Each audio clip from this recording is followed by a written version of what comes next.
জয় শ্রীকৃষ্ণ। কেউ কষ্ট দিলে কখনো কেঁদে ফেলো না। ভগবান শ্রীকৃষ্ণের এই বাণী শুনুন। জীবনে আমরা অনেক সময় কষ্ট পাই, আপন মানুষগুলো দূরে সরে যায়। যার কাছ থেকে আমরা ভালোবাসা আশা করি সেই মানুষটাই কখনো আমাদের কাঁদিয়ে দেয়।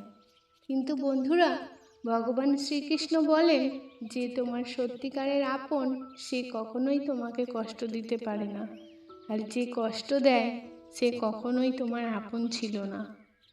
তোমার চোখে যদি জল আসে তবে মনে রেখো তোমাকে তোমার জীবন পাল্টাতে হবে। যে নিজের গল্প আবার নতুন করে তৈরি করবে। আর তুমি ভগবানের ওপর বিশ্বাস রাখো।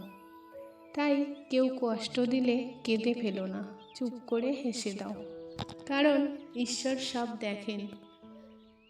আর সময় এলে তিনি নিশ্চয়ই তোমার ন্যায় বিচার করবেন।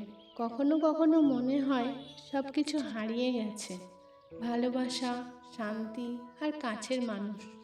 কিন্তু ভগবান শ্রীকৃষ্ণ বলেন তুমি যা হারিয়েছ তা আবার তোমার কাছে ফিরে আসবে।